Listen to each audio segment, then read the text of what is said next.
내 이름은 정우성이고 이 지역을 관리하는 사람이야. 모든 가게는 보호비를 내야 해. 월 500만 원이면 적당하지 않을까? 그건 너무 과한 금액이네요. 이 작은 가게에서는 불가능합니다. 그럼 가게를 접어. 윤경의 눈이 차갑게 빛났다. 그녀는 천천히 오른손을 뻗어 도마 위에 있던 회칼을 집어들었다. 그 순간 칼날이 공기를 갈랐고 정우성의 재킷 소매가 깔끔하게 잘려나갔다. 잘린 천 조각이 바닥에 떨어지기도 전에 윤경의 칼은 이미 정우성의 목 1cm 앞에 멈춰 있었다. 윤경이 조폭으로 전설의 칼잡이가 된 이유는 무엇일까요? 지금 그 이야기를 시작하겠습니다. 바다가 내려다 보이는 언덕배기, 작은 어촌 마을의 해변, 길을 따라 자리 잡은 바다정, 횟집은 겉으로 보기엔 평범했습니다. 낡은 목재 간판, 바람에 살짝 바랜 파란색 천막, 그리고 문 앞에 놓인 작은 생선 모양 화분. 하지만 이 소박한 가게 안에는 많은 이들이 모르는 비밀이 숨겨져 있었습니다. 윤경은 매일 아침 5시에 일어나 바다를 바라보는 것으로 하루를 시작했습니다. 40살의 그녀는 3년 전부터 이 횟집을 운영하며 조용한 삶을 살고 있었습니다. 창문을 열자 바다 내음이 코끝을 간지럽고 멀리서 들려오는 물결 소리가 가슴을 진정시켰습니다. 오늘도 좋은 하루가 될 거야. 윤경은 중얼거리며 세수를 했습니다. 거울에 비친 자신의 얼굴을 오랫동안 들여다봤습니다. 날카로운 눈매, 단단한 턱선, 그리고 오른쪽 볼에 작게 남은 흉터. 그 흉터를 손가락으로 쓸어내리자 갑자기 과거의 기억이 물밀듯 밀려왔습니다. 칼날이 번쩍이는 소리, 비명, 피 냄새. 윤경은 눈을 꼭 감았습니다. 심장이 빠르게 뛰었고 손이 저도 모르게 떨렸습니다. 진정해. 그건 다 지나간 일이야. 깊은 숨을 들이마시고 천천히 내쉬기를 반복했습니다. 과거는 과거일 뿐이라고, 지금은 다른 사람이라고 스스로에게 속삭였습니다. 수산시장은 이미 활기찼습니다. 새벽부터 일어나 그물을 걷어올린 어부들이 오늘의 수확을 자랑스럽게 진열하고 있었습니다. 윤경 씨, 오늘은 광어가 특별히 좋아요. 방금 들어온 거예요. 박 씨 아저씨가 환하게 웃으며 말했습니다. 그는 윤경에게 늘 좋은 생선을 골라주는 단골 어부였습니다. 윤경은 광어를 자세히 살폈습니다. 눈의 선명함, 아가미의 붉은색, 비늘의 윤기. 그녀의 손가락이 생선의 몸통을 살짝 눌러보았습니다. 탄력이 좋았습니다. 이거랑 저 문어도 주세요. 오늘 회 도시락 주문이 많아서요. 돌아오는 길, 윤경은 잠시 바닷가에 서서 파도를 바라봤습니다. 이런 평화로운 순간이 좋았습니다. 서울에서는 결코 느낄 수 없었던 고요함과 여유, 마음속 깊이 자리 잡은 어둠이 조금씩 밀려나는 기분이었습니다. 횟집에 도착해 문을 열자 익숙한 냄새가 그녀를 반겼습니다. 소금물 향, 나무 도마의 묵직한 냄새, 그리고 어제 저녁에 닦아둔 칼의 차가운 쇠냄새. 윤경은 앞치마를 두르고 오늘의 준비를 시작했습니다. 회를 뜨는 윤경의 손놀림은 마치 춤을 추는 것 같았습니다. 칼이 생선살을 지나가는 모습은 너무 빠르고 정확해서 눈으로 따라가기 힘들 정도였습니다. 두꺼운 광어 한 마리가 그녀의 손끝에서 순식간에 얇고 투명한 회로 변신했습니다. 어머, 윤경 씨 정말 신기해요. 매번 볼 때마다 감탄해요. 첫 손님인 김 씨, 할머니가 감탄했습니다. 윤경은 살짝 미소 지었습니다. 오래 하다 보니 손에 익었을 뿐이에요. 하지만 그 말처럼 단순한 일은 아니었습니다. 윤경의 칼솜씨는 단순히 횟집에서 일하며 익힌 것이 아니었습니다. 그것은 훨씬 더 오래되고 훨씬 더 위험한 과거에서 비롯된 기술이었습니다. 점심시간이 지나고 손님이 뜸해진 오후, 윤경은 칼을 정성스레 닦았습니다. 그녀에게 칼은 단순한 도구가 아니었습니다. 삶의 일부였고 때로는 전부였습니다. 칼날이 반짝이는 모습을 바라보며 윤경은 생각에 잠겼습니다. 서울에서 그녀는 윤자라는 이름으로 살았습니다. 강남 일대를 장악했던 조직의 핵심 실세, 칼의 여왕이라 불리던 살인기계. 그녀가 칼을 든 모습을 본 사람들은 누구도 살아남지 못했다는 소문이 돌 정도였습니다. 단 한 번의 움직임으로 대상의 목숨을 끊을 수 있는 정확성과 속도로 두려움의 대상이었습니다. 가게 뒤편 작은 방, 침대 밑에는 나무 상자가 숨겨져 있었습니다. 그 안에는 그녀가 조직에 있을 때 사용하던 특별 제작된 칼 세트가 담겨 있었습니다. 매일 밤 윤경은 그 칼들을 꺼내 손질했습니다. 과거를 완전히 버릴 수 없다는 증거였을까요?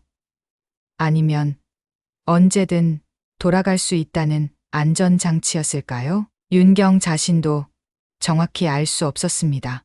그날 저녁 늦게까지 일하던 윤경은 이상한 기운을 느꼈습니다. 가슴 한구석이 불안하게 조여왔습니다. 직감이 뭔가 잘못되고 있다고 말하는 듯했습니다. 문을 닫고 집으로 향하는 길, 낯선 차들이 마을에 들어오는 것을 목격했습니다. 검은색 고급 세단들, 창문은 짙게 썬팅되어 있었고 번호판은 서울 것이었습니다. 이상하네. 윤경의 심장이 빠르게 뛰기 시작했습니다. 오랫동안 잊고 있던 그 감각, 위험을 감지하는 예민한 직감이 되살아났습니다. 몸이 저절로 긴장하고 시선은 자동으로 주변을 빠르게 훑었습니다. 집에 도착한 윤경은 바로 침대 밑 나무 상자를 꺼냈습니다. 칼을 하나씩 꺼내 손에 쥐어보았습니다. 칼자루의 감촉이 너무나 익숙했고 그 무게가 이상하게 위안이 되었습니다. 그날 밤 윤경은 오랜만에 악몽을 꾸었습니다. 꿈속에서 그녀는 다시 윤자가 되어 있었고 칼을 들고 누군가를 쫓고 있었습니다. 피가 튀고 비명이 들렸습니다. 그리고 그 꿈의 끝에서 그녀는 항상 같은 얼굴을 보았습니다. 그녀를 딸처럼 아꼈던 박 회장의 얼굴. 새벽녘 윤경은 식은땀을 흘리며 벌떡 일어났습니다. 가슴이 너무 아팠습니다. 마치 누군가가 심장을 꽉 쥐고 있는 것 같았습니다. 괜찮아.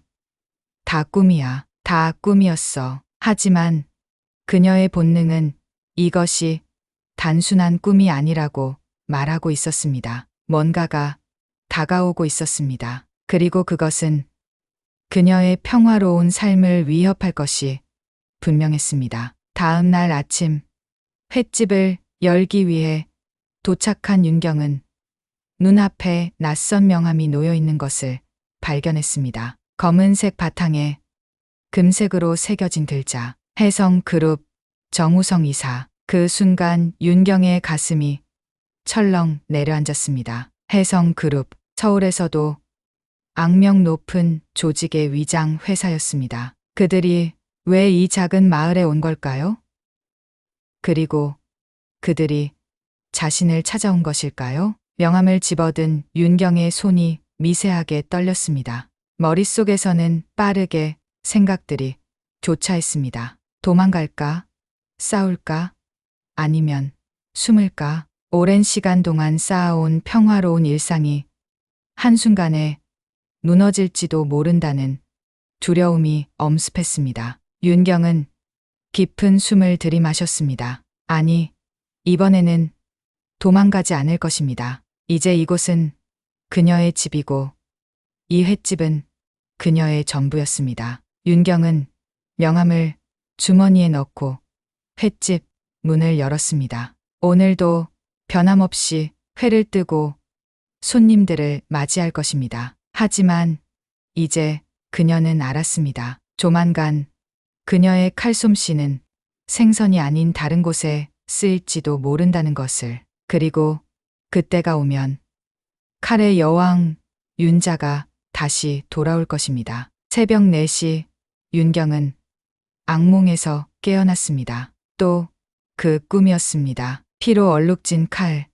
비명, 그리고 박 회장의 애절한 눈빛, 식은땀에 젖은 이불을 걷어내며 천천히 몸을 일으켰습니다. 창문 너머로 보이는 바다는 아직 어둠에 잠겨 있었습니다. 똑같은 꿈이야. 윤경은 얼굴을 씻으며 거울 속 자신을 바라봤습니다. 40살이 된 지금도 여전히 또렷한 이목구비와 날카로운 눈매. 하지만 눈 밑에 드리워진 그림자는 그녀가 짊어진 과거의 무게를 말해주는 듯했습니다. 아직 해가 뜨기 전 윤경은 이미 횟집 주방에 서 있었습니다. 칼을 손질하는 일은 그녀에게 명상과도 같았습니다. 날카로움을 유지하기 위해 일정한 각도로 숫돌에 칼을 갈 때마다 서울에서의 기억이 조각조각 떠올랐습니다. 10년 전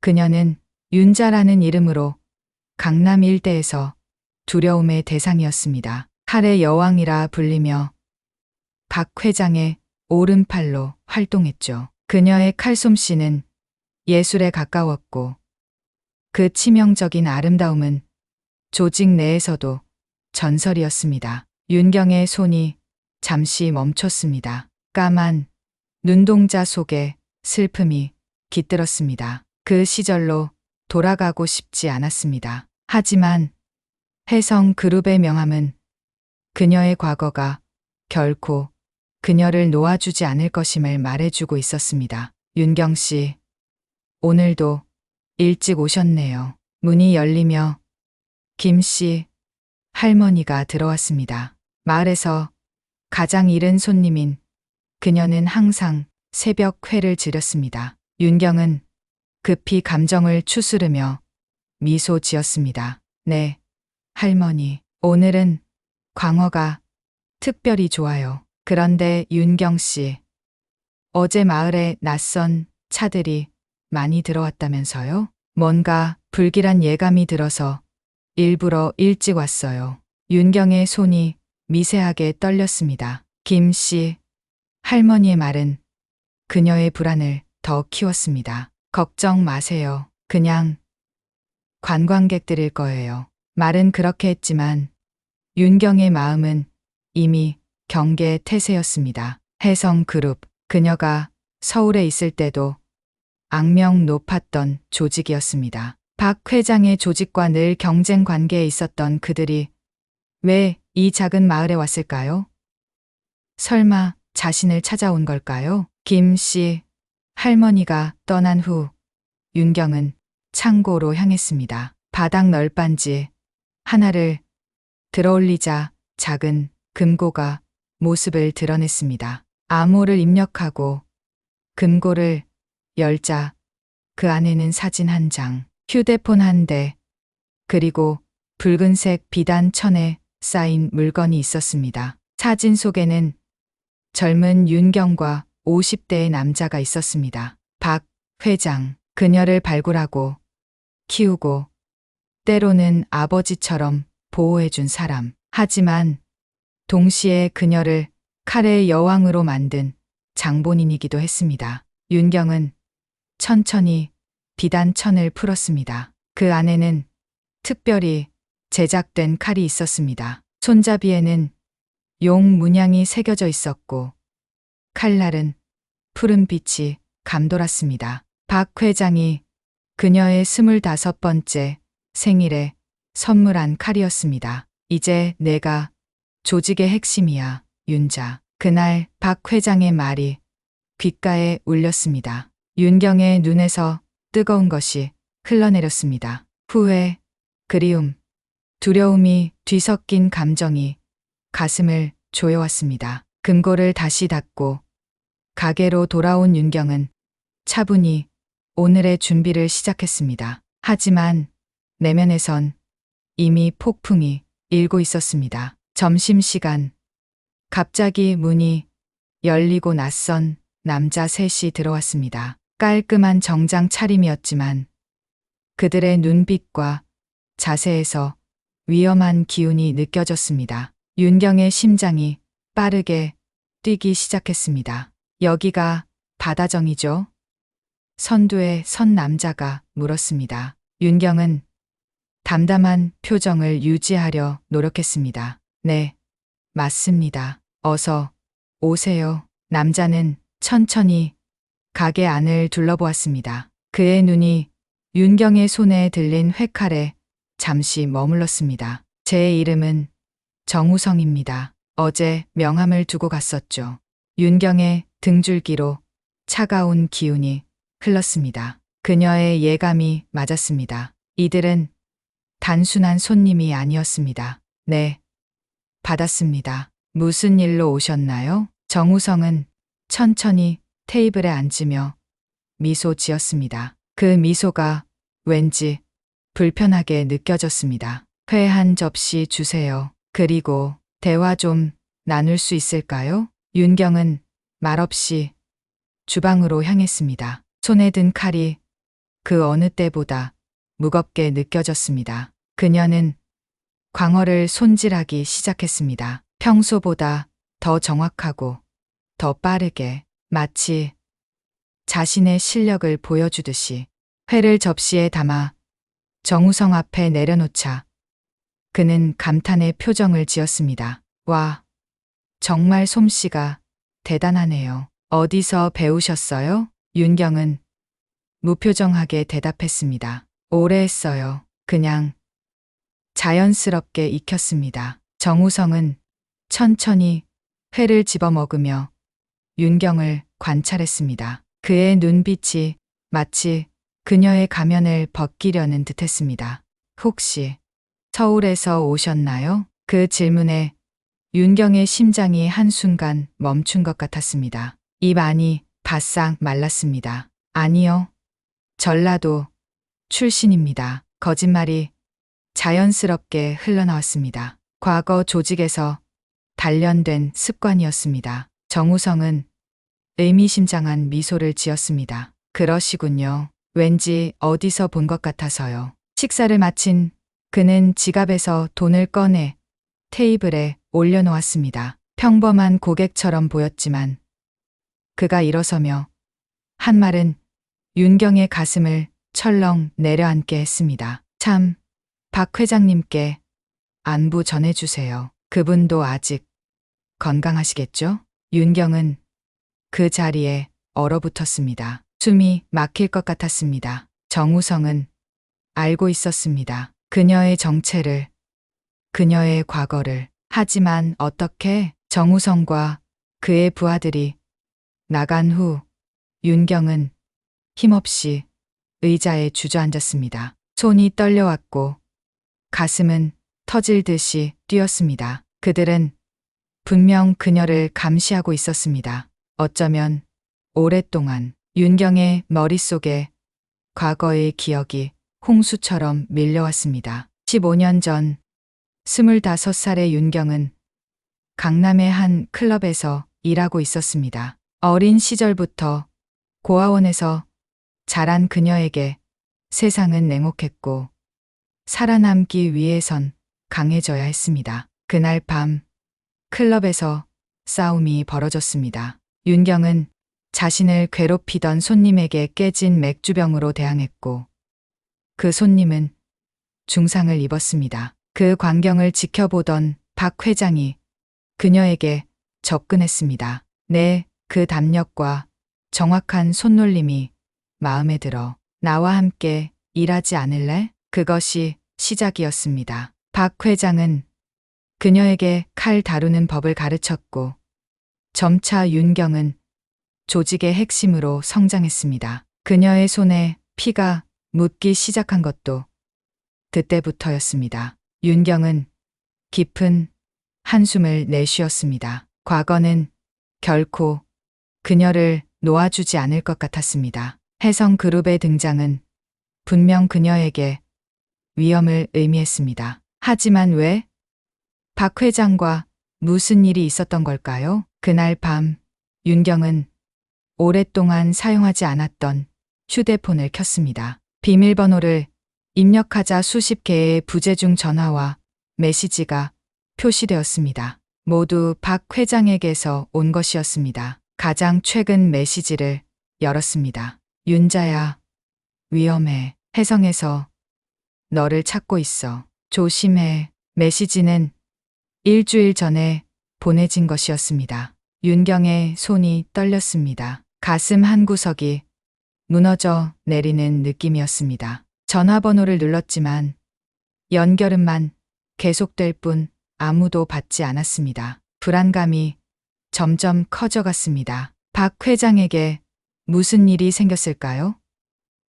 그리고 혜성은 왜 그녀를 찾고 있는 걸까요? 창밖을 바라보니 달이 바다 위에 길게 빛의 길을 만들고 있었습니다. 윤경은 결심했습니다. 이제 더 이상 숨을 수 없었습니다. 칼의 여왕 윤자로서 마지막 한 번 그녀는 과거와 마주해야 했습니다. 침대 밑 나무 상자에서 칼을 꺼내 손에 쥐었습니다. 칼날이 달빛을 받아 푸르게 빛났습니다. 윤경의 눈에서 결연함이 번쩍였습니다. 이번엔 내가 보호할 차례야. 그녀의 목소리는 작았지만 단단했습니다. 더 이상 도망치지 않을 것입니다. 이제 그녀는 대항할 준비가 되어 있었습니다. 혜성이 오든 과거가 그녀를 찾든 윤경은 이제 자신의 삶을 지킬 것입니다. 하지만 그녀의 마음 깊은 곳에서는 여전히 두려움이 자리 잡고 있었습니다. 박 회장이 위험에 처했다면 그를 구해야 할까요? 아니면 이 평화로운 삶을 지키기 위해 모든 연을 끊어야 할까요? 윤경은 창가에 서서 밤바다를 오랫동안 바라봤습니다. 파도 소리가 마치 그녀의 혼란스러운 마음을 대변하는 듯했습니다. 밀려왔다 눌러가기를 반복하는 파도처럼 그녀의 마음도 과거와 현재 사이에서 갈등하고 있었습니다. 내일이면 모든 것이 달라질 거야. 윤경은 마지막으로 휴대폰을 보며 중얼거렸습니다. 화면에는 여전히 박 회장의 마지막 메시지가 떠 있었습니다. 위험해. 조심해. 그 경고는 마치 어둠 속 등대처럼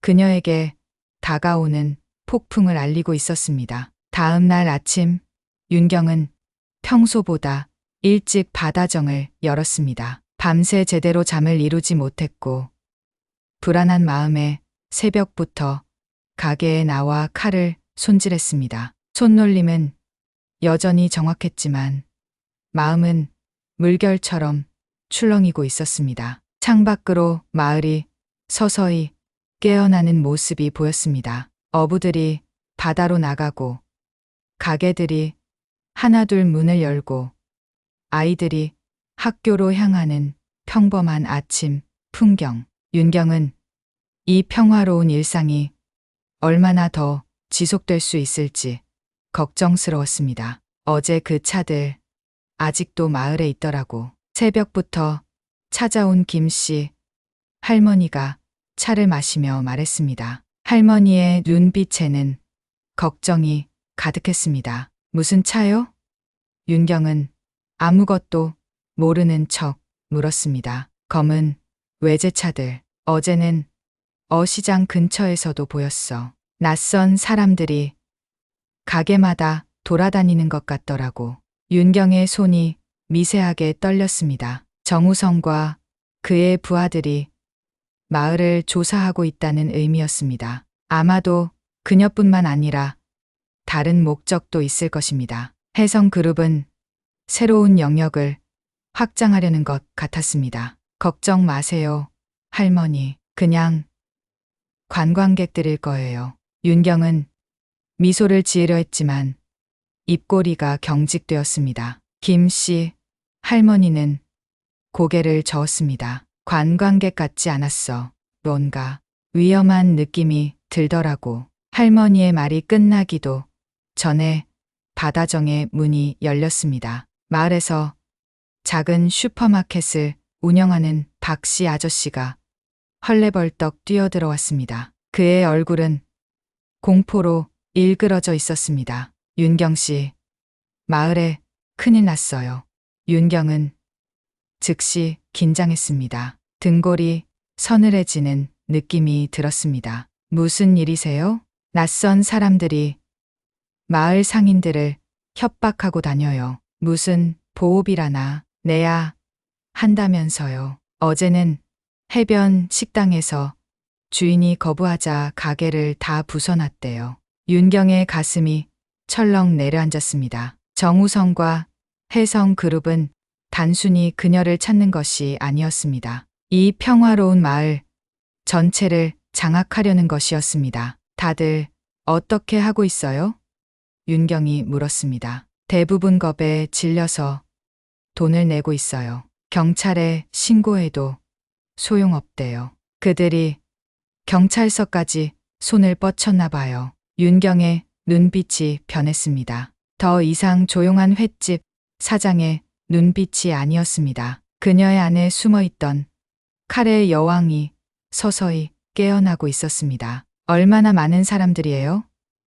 윤경의 목소리는 차분했지만 그 안에 날이 서 있었습니다. 10명은 넘을 거예요. 모두 검은 정장 차림에 선글라스를 끼고 다녀요. 완전 조폭 같아요. 그 말에 김씨 할머니가 놀라 손으로 입을 가렸습니다. 세상에, 이런 평화로운 마을에. 윤경은 잠시 생각에 잠겼습니다. 그녀는 결정해야 했습니다. 계속 숨어 있을 것인지 아니면 이 마을과 사람들을 위해 나설 것인지. 다들 너무 걱정하지 마세요. 제가 한번 알아볼게요. 윤경은 결심한 듯 말했습니다. 슈퍼마켓 주인과 할머니가 떠난 후 윤경은 주방으로 향했습니다. 벽에 걸린 회칼들 중 가장 날카로운 것을 집어 들었습니다. 자신도 모르게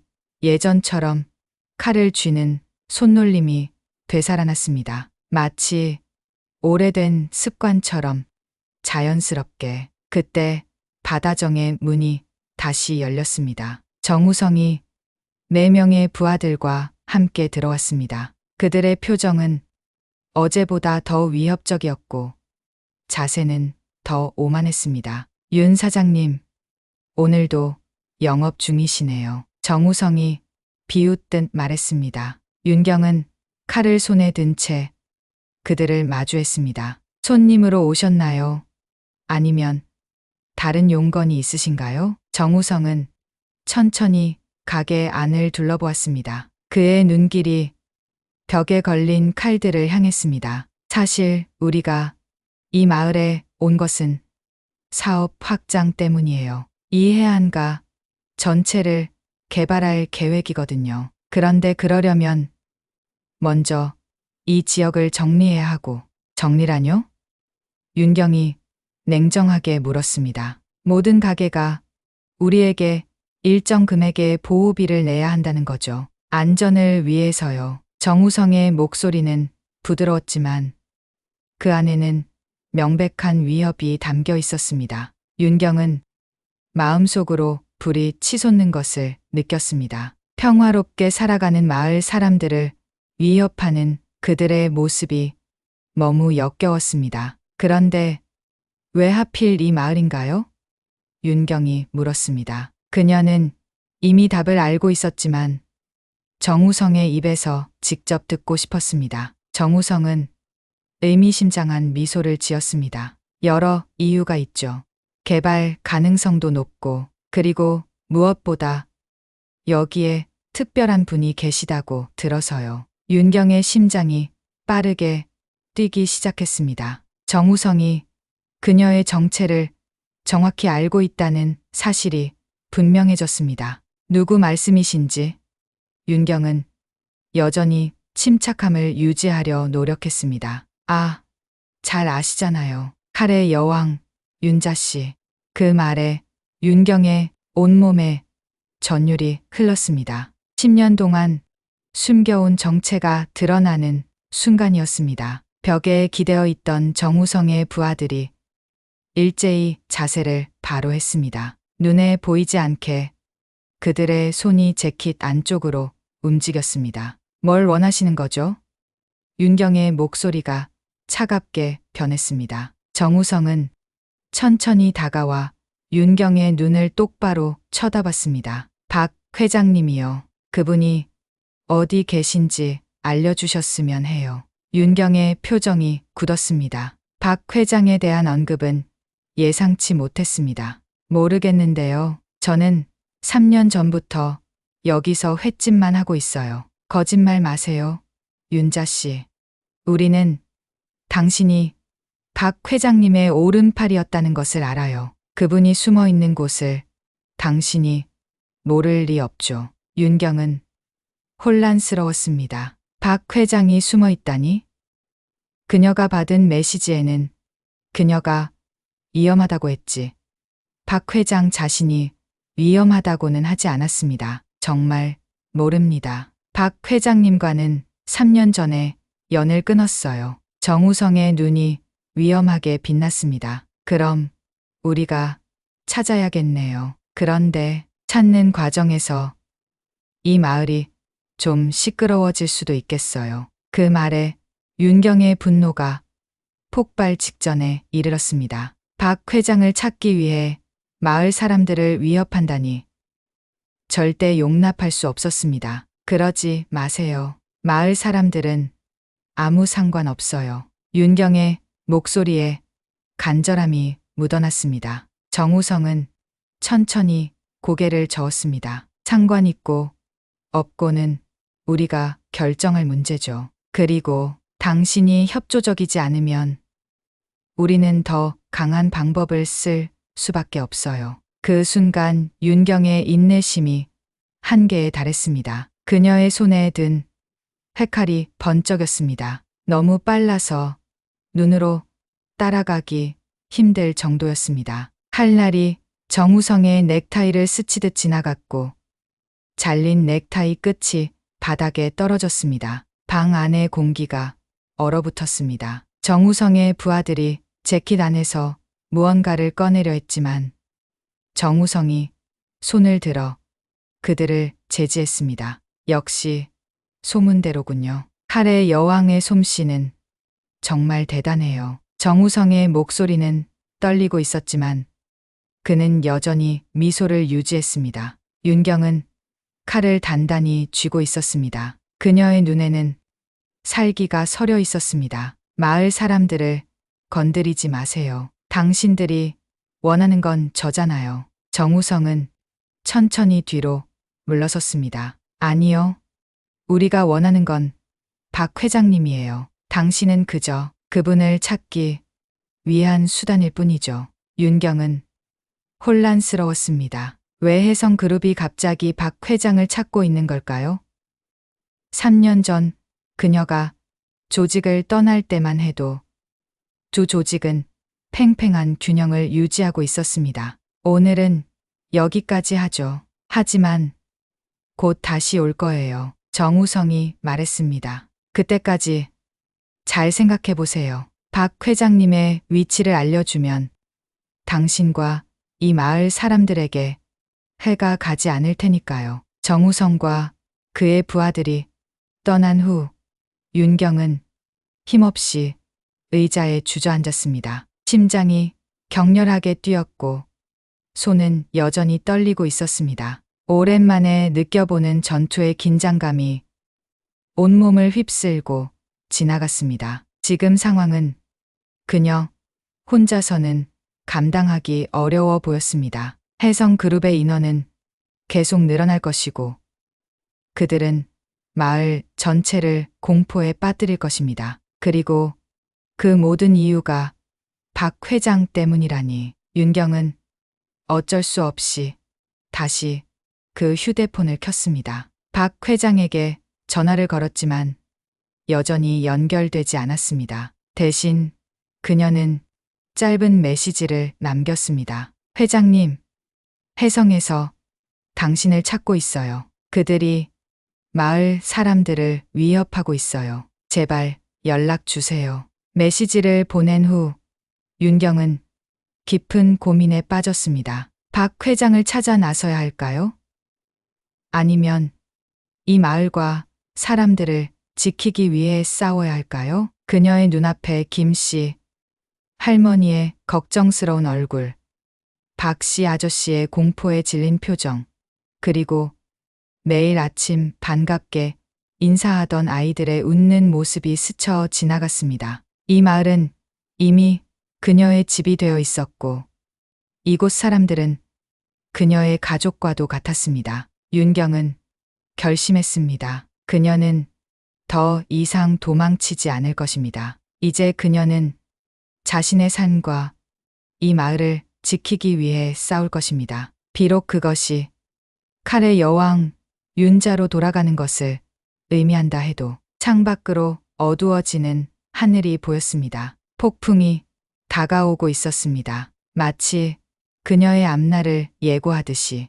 다음 날 아침, 마을은 이미 다른 곳이 되어 있었습니다. 거리에는 사람들이 거의 보이지 않았고 대부분의 가게들은 문을 닫았습니다. 윤경은 여전히 바다정을 열었지만 손님은 오지 않았습니다. 불안한 기운이 마을 전체를 감싸고 있었습니다. 윤경은 주방에 서서 칼을 갈고 있었습니다. 오늘은 회칼이 아닌 침대 밑 상자에서 꺼낸 특수 제작 칼들이었습니다. 금속이 숫돌에 닿는 날카로운 소리가 텅 빈 가게 안에 울려 퍼졌습니다. 슬슬 시작해야겠네. 윤경은 중얼거렸습니다. 그녀는 어젯밤 결정을 내렸습니다. 더 이상 숨지 않고 마을을 지키기 위해 싸울 것입니다. 첫 번째 단계는 정보 수집이었습니다.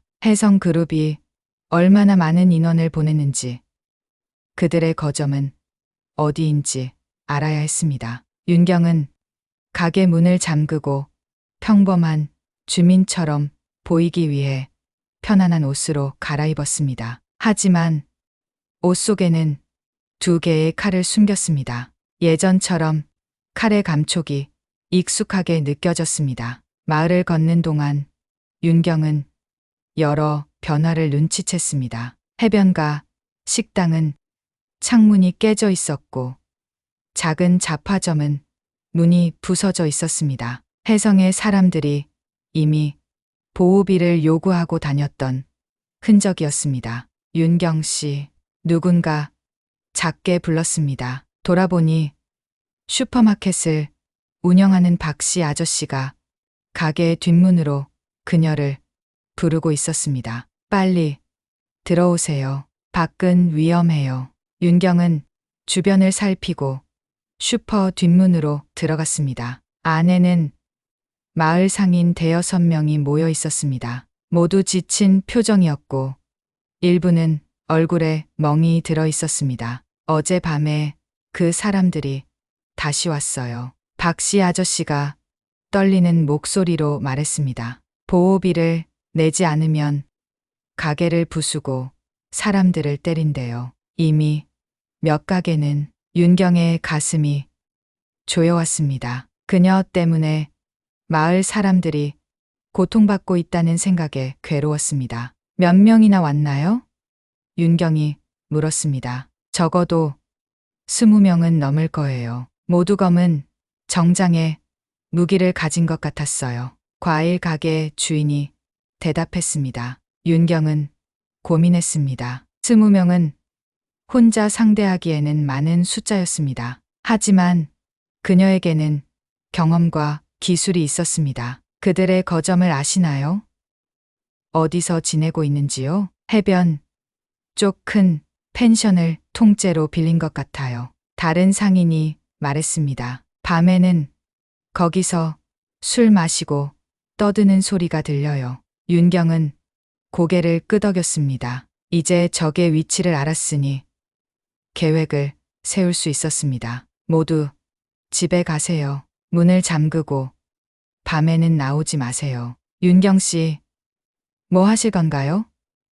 박씨 아저씨가 걱정스럽게 물었습니다. 윤경은 잠시 망설였습니다. 그들에게 자신의 정체를 밝혀야 할까요?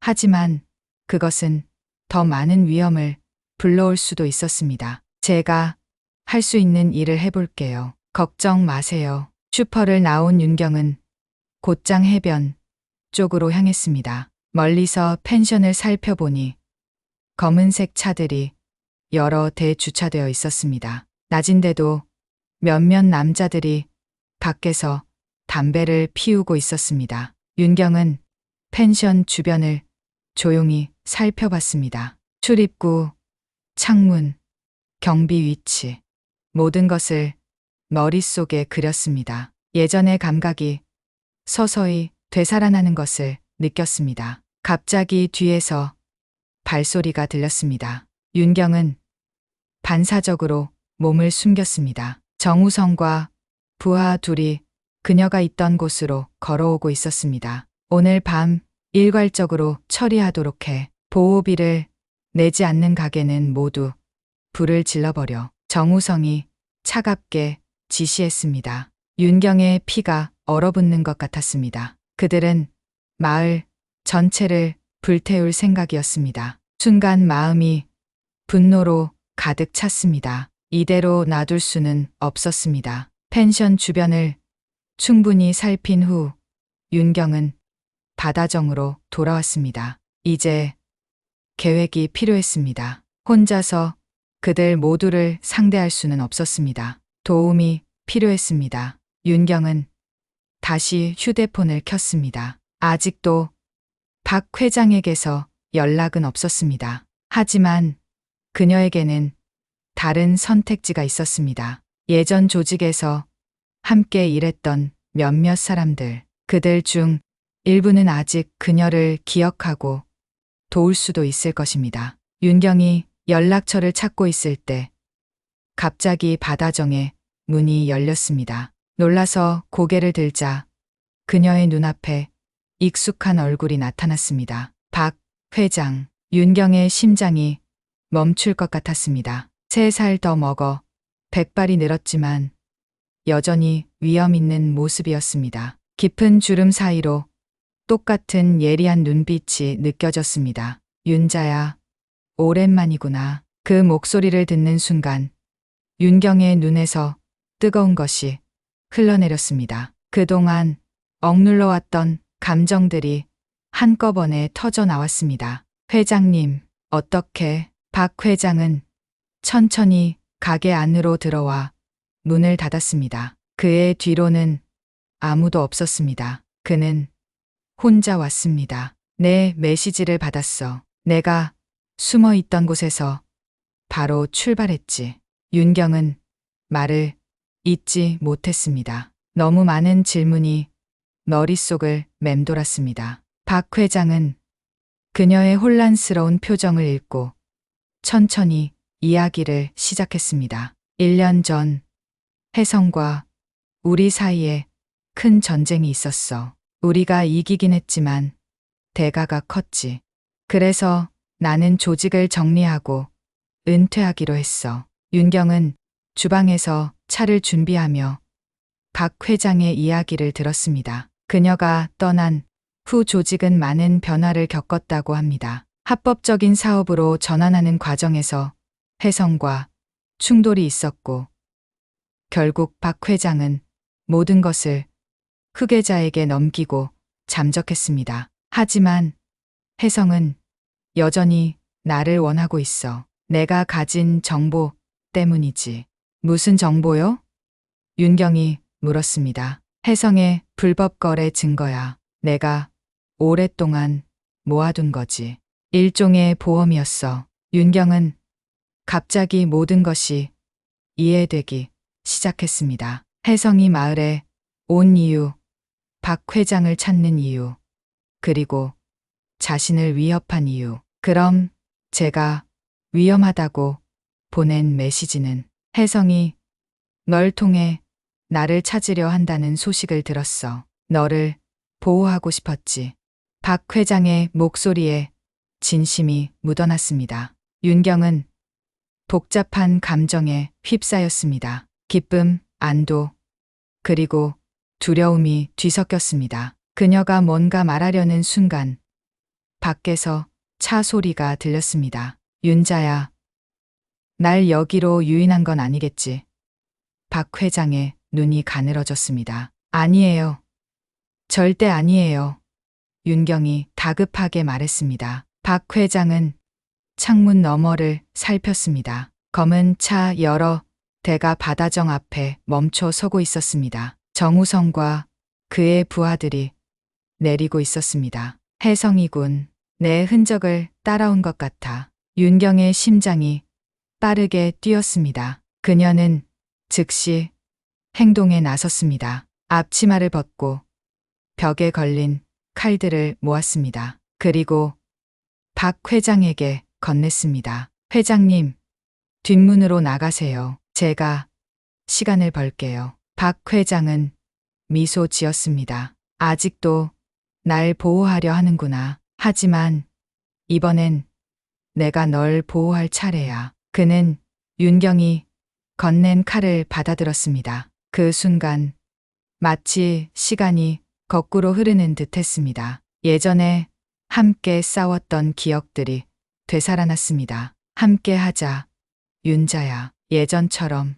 윤경의 눈에 결연함이 깃들었습니다. 그녀는 고개를 끄덕이고 자신의 칼을 꺼냈습니다. 그 순간 그녀는 더 이상 조용한 횟집 사장이 아니었습니다. 다시 한번 칼의 여왕 윤자가 되었습니다. 바다정의 문이 거칠게 열렸습니다. 정우성과 10명이 넘는 부하들이 들어왔습니다. 그들의 얼굴에는 승리의 미소가 어려 있었지만 바다정 안의 광경을 보자 그 미소는 곧 사라졌습니다. 윤경과 박 회장이 나란히 서 있었습니다. 두 사람 모두 칼을 손에 쥐고 있었고 그들의 눈빛은 얼음처럼 차가웠습니다. 박 회장님, 정우성의 목소리가 떨렸습니다. 드디어 뵙게 되네요. 내가 너희를 만나러 갈 생각이었는데 내가 먼저 왔구나. 박 회장이 차분히 말했습니다. 정우성은 자신감을 되찾으려 노력했습니다. 회장님, 우리는 그저 대화를 원할 뿐입니다. 그 자료만 주시면 모든 일이 평화롭게 해결될 겁니다. 그 전에 내가 이 마을에서 한 짓들에 대해 설명해 보지 그래?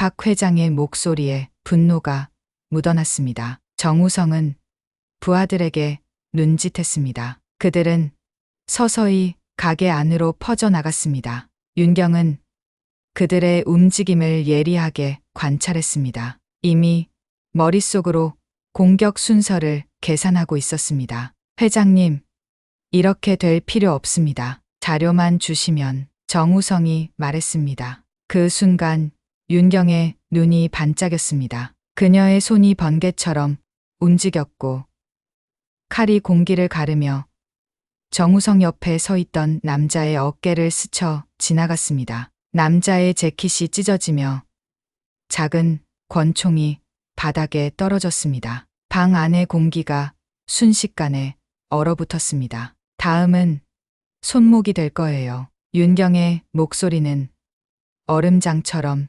차가웠습니다. 박 회장도 움직였습니다. 그의 나이가 믿기지 않을 정도로 빠른 움직임이었습니다. 그는 2명의 부하를 순식간에 제압했습니다. 그들의 손에 들려있던 무기도 바닥에 떨어졌습니다. 이제 선택해라. 정우성, 싸울 건가? 아니면 떠날 건가? 박 회장이 물었습니다. 정우성의 얼굴이 창백해졌습니다. 그의 계획은 이미 무너지고 있었습니다. 그는 눈앞에 두 사람이 얼마나 위험한지 잘 알고 있었습니다. 특히 칼의 여왕 윤자의 명성은 조직 내에서도 전설적이었습니다.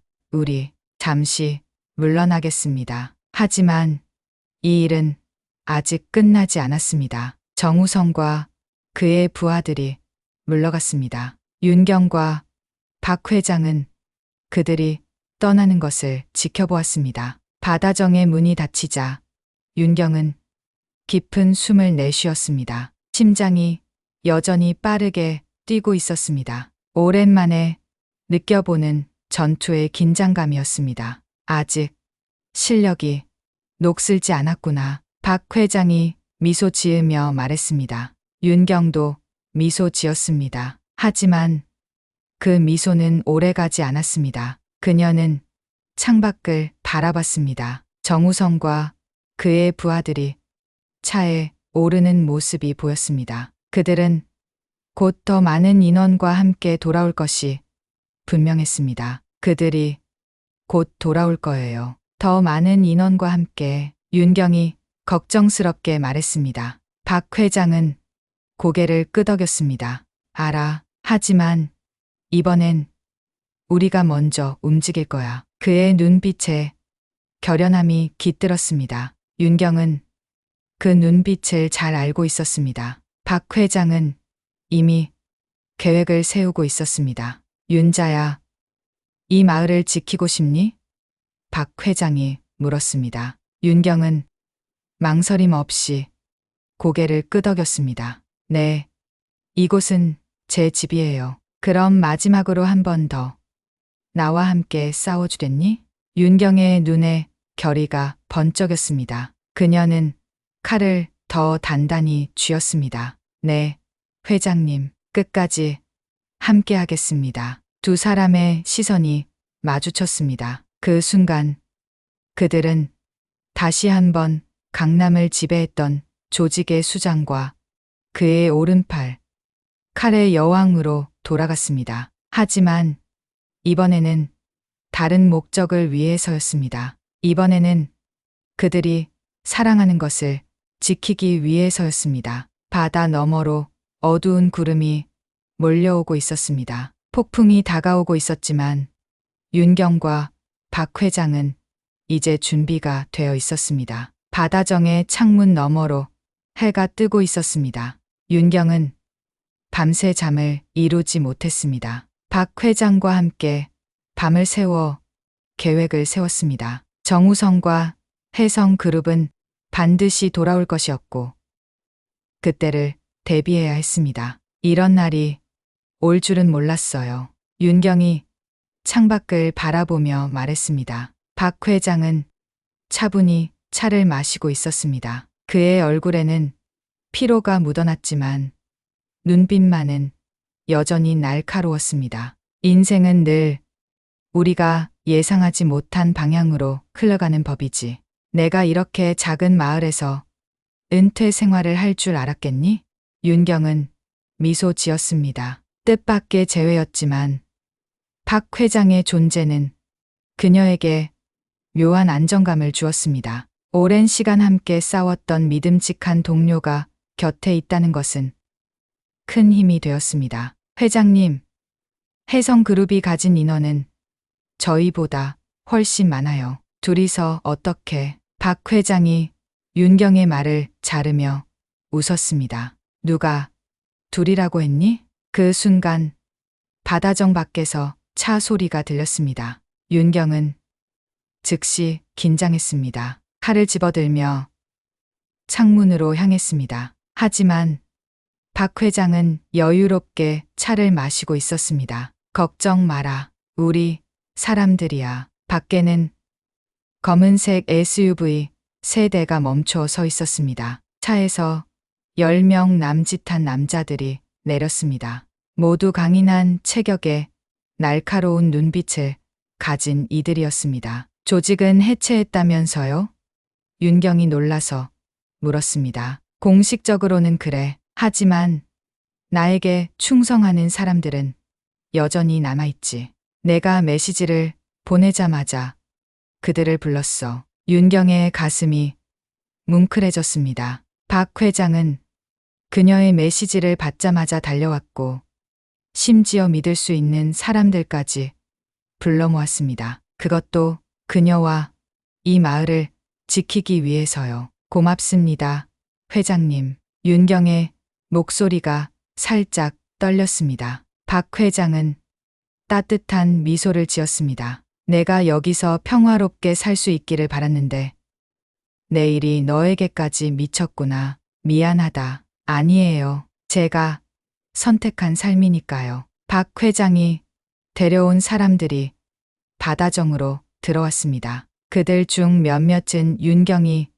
예전에 함께 일했던 얼굴들이었습니다. 그들은 윤경을 보자 존경의 눈빛으로 인사했습니다. 한때 칼의 여왕이었던 그녀의 명성은 여전히 살아있었습니다. 윤자 누님, 오랜만입니다. 최 부장이라 불리던 남자가 고개를 숙였습니다. 윤경은 이런 반응이 어색했습니다. 이미 그녀는 윤자가 아닌 윤경으로 3년을 살아왔으니까요. 하지만 지금은 그 정체성으로 돌아가야 할 때였습니다. 계획을 설명해 주세요, 회장님.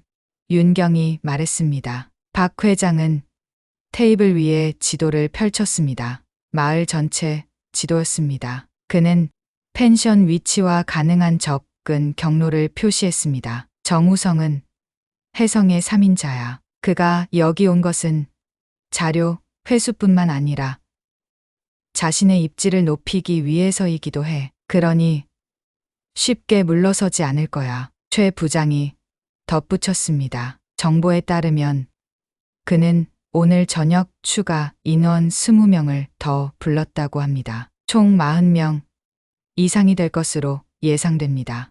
윤경의 눈이 가늘어졌습니다. 상황이 생각보다 심각했습니다. 그들은 단순히 협박으로 끝내려는 것이 아니라 실제 전쟁을 준비하고 있었습니다. 마을 사람들을 대피시켜야 해요. 윤경이 단호하게 말했습니다. 이건 우리 싸움이지. 그들과는 상관없어요. 박 회장은 고개를 끄덕였습니다. 이미 조치를 취했어. 슈퍼마켓 주인과 다른 상인들에게 연락해 마을 사람들을 안전한 곳으로 대피시키도록 했어. 윤경은 안도했습니다. 마을 사람들의 안전이 최우선이었습니다. 이곳에서 3년 동안 그녀는 진정한 평화와 소속감을 느꼈습니다. 그 소중한 것들을 지키기 위해 다시 한번 칼을 들었습니다. 오후가 되자 마을은 이상하리만치 조용해졌습니다. 대부분의 주민들이 대피했고 가게들은 굳게 문을 닫았습니다. 바다정은 여전히 문을 열어두었습니다. 마치 정우성을 기다리는 것처럼. 윤경은 앞치마를 벗고 특수 제작된 검은색 옷으로 갈아입었습니다. 그녀의 허리춤에는 4개의 칼이 단단히 고정되어 있었습니다. 그녀는 거울 앞에 서서 자신을 바라봤습니다. 마치 시간이 거꾸로 흐른 것 같았습니다. 다시 한번 칼의 여왕 윤자의 모습으로 돌아갔습니다. 준비됐니? 박 회장이 물었습니다. 윤경은 고개를 끄덕였습니다. 그녀의 눈에는 결연함이 깃들어 있었습니다. 해가 지기 시작할 무렵 예상대로 검은 차들이 바다정을 향해 오고 있었습니다. 이번에는 훨씬 더 많았습니다. 적어도 10대가 넘는 차량이 줄지어 도착했습니다. 시작됐군. 박 회장이 중얼거렸습니다. 정우성이 첫 번째 차에서 내렸습니다. 그의 얼굴에는 자신감이 넘쳤습니다. 그 뒤로 수십 명의 남자들이 내렸습니다. 모두 무기를 가진 듯했습니다. 윤경의 심장이 빠르게 뛰었습니다. 이것은 단순한 협박이나 위협이 아니었습니다. 진짜 전쟁이었습니다. 걱정 마라. 박 회장이 그녀의 어깨를 가볍게 두드렸습니다. 우리도 준비되어 있으니까. 바다정의 문이 열리고 정우성이 들어왔습니다. 이번에는 혼자가 아니었습니다. 10명 이상의 부하들이 그를 따랐고 그들 모두 무기를 숨기지 않았습니다. 박 회장님, 오늘로 끝내죠. 정우성이 말했습니다. 자료를 내놓으시면 아무도 다치지 않을 겁니다. 박 회장은 의자에 앉은 채 여유로운 표정을 지었습니다. 자료는 내가 가지고 있지 않아. 이미 안전한 곳에 보관해뒀지.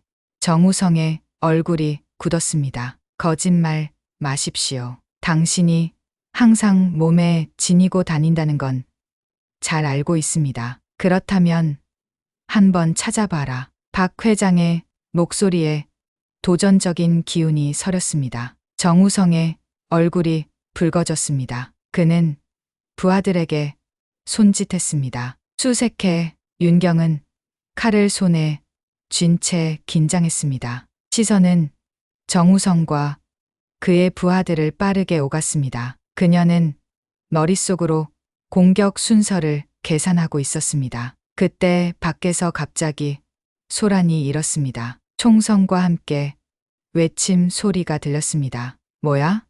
정우성이 놀라서 창밖을 내다봤습니다. 밖에서는 박 회장의 사람들이 이미 혜성의 부하들과 싸우고 있었습니다. 전략적으로 배치된 그들은 혜성의 인원 우세를 상쇄하고 있었습니다. 정우성의 얼굴이 창백해졌습니다. 그의 계획이 틀어지고 있었습니다. 이게 당신의 계획이었군요. 정우성이 분노에 떨며 말했습니다. 박 회장은 미소 지었습니다. 내가 혼자만 계획을 세울 수 있을 것 같니?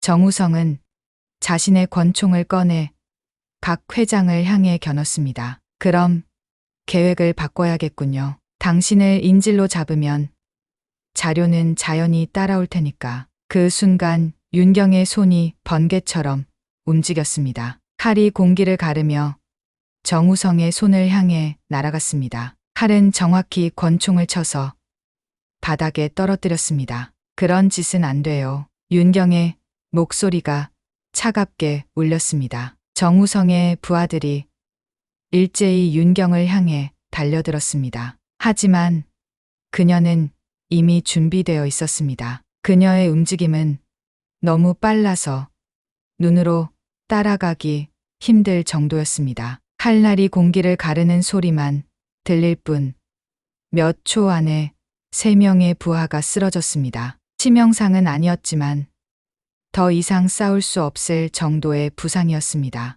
박 회장도 움직였습니다. 그의 나이가 믿기지 않을 정도로 그는 민첩했습니다. 2명의 부하를 순식간에 제압했습니다. 정우성은 공포에 질려 뒤로 물러섰습니다. 그의 계획은 완전히 무너지고 있었습니다. 이제 선택해라. 정우성, 박 회장이 말했습니다. 여기서 모든 것을 잃을 건가? 아니면 살아서 돌아갈 건가? 정우성의 얼굴에 절망감이 스쳤습니다. 그는 자신의 상황이 얼마나 불리한지 깨달았습니다. 밖에서는 그의 부하들이 박 회장의 사람들에게 밀리고 있었고, 안에서는 칼의 여왕 윤자와 박 회장에게 제압당했습니다. 혜성의 회장님이 이대로 놔두지 않을 겁니다. 정우성이 마지막 위협을 시도했습니다. 박 회장은 미소 지었습니다. 이미 그와 대화를 나눴어. 내가 이 일에 실패하면 너는 더 이상 혜성의 사람이 아니라고 하더군. 정우성의 얼굴에서 피가 빠져나갔습니다. 모든 것이 끝났다는 것을 그도 알았습니다. 가라. 박 회장이 명령했습니다. 다시는 이 마을에 그리고 윤자에게 얼씬도 하지 마라. 정우성은 남은 부하들과 함께 서둘러 바다정을 빠져나갔습니다. 밖에서는 그의 부하들도 이미 후퇴하고 있었습니다. 배틀이 끝나고 윤경은 깊은 숨을 내쉬었습니다. 심장이 여전히 빠르게 뛰고 있었습니다. 오랜만에 느껴보는 전투의 긴장감이었습니다. 끝났군요. 윤경이 말했습니다. 박 회장은 고개를 끄덕였습니다. 정우성은 돌아가지 않을 거야. 그의 실패는 그의 종말을 의미하니까. 바다정 밖으로 혜성의 차들이 서둘러 떠나는 모습이 보였습니다. 윤경은 이제야 안도감을 느꼈습니다. 마을은 안전해졌고 그녀의 삶도 다시 평화로워질 것입니다. 이제 어떻게 하실 건가요? 회장님? 윤경이 물었습니다. 박 회장은 창밖을 바라봤습니다. 그의 눈빛이 달라졌습니다. 더 이상 날카롭지 않고 부드럽고 편안해 보였습니다. 계속 은퇴 생활을 즐길 생각이야. 사실 여기 근처에 집을 알아보고 있었어. 윤경의 눈이 커졌습니다. 여기서요?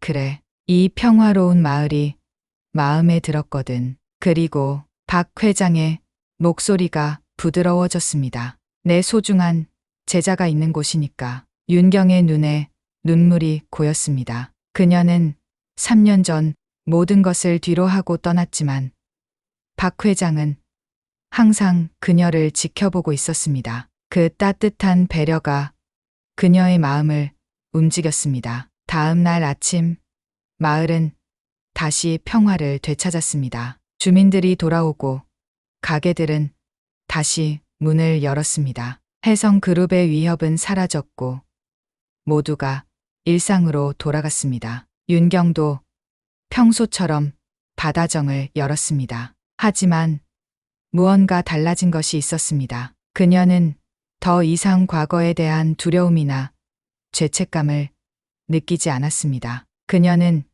자신의 모든 면을 받아들였습니다. 조용한 횟집 사장 윤경이자 필요할 때는 다시 칼의 여왕 윤자가 될 수 있는 그녀의 모든 것을. 첫 손님으로 김 씨 할머니가 찾아왔습니다. 윤경 씨, 무슨 일이 있었던 거예요? 어제 갑자기 마을을 떠나라고 해서. 윤경은 미소 지었습니다. 조금 소란스러운 일이 있었어요. 하지만 이제 다 해결됐어요. 그래요? 다행이네. 그런데 윤경 씨, 오늘 특별히 더 밝아 보여요. 뭔가 좋은 일이라도 있었나요? 윤경은 창밖을 바라봤습니다. 박 회장이 마을을 거닐고 있는 모습이 보였습니다. 그녀의 입가에 따뜻한 미소가 번졌습니다. 네. 오랜 가족이 돌아왔어요. 김 씨, 할머니는 알듯 모를 듯한 표정을 지었지만 더 묻지 않았습니다. 윤경은 다시 칼을 들고 회를 떴습니다. 그녀의 손놀림은 여전히 정확하고 아름다웠습니다. 이제 윤경은 두 세계 사이에서 균형을 찾았습니다. 과거는 지울 수 없지만 그것이 현재를 방해하지는 않을 것입니다. 그녀는 여전히 바다정의 사장이지만 필요하다면 언제든 칼의 여왕으로 돌아갈 수 있습니다. 그리고 이번에는 그 능력을 사랑하는 사람들과 마을을 지키는데 사용할 것입니다. 바다정 앞에 새 화분이 놓였습니다. 박 회장이 선물한 것이었습니다. 화사한 꽃이 피어있는 화분 옆에는 작은 쪽지가 있었습니다. 우리 아이가 행복하길 바란다. 늙은이가. 윤경은 그 쪽지를 보며 따뜻한 미소를 지었습니다. 이제 그녀는 진정한 평화를 찾았습니다. 그리고 그것은 단순히 과거를 잊는 것이 아니라 모든 것을 받아들이고 함께 살아가는 법을 배우는 것이었습니다.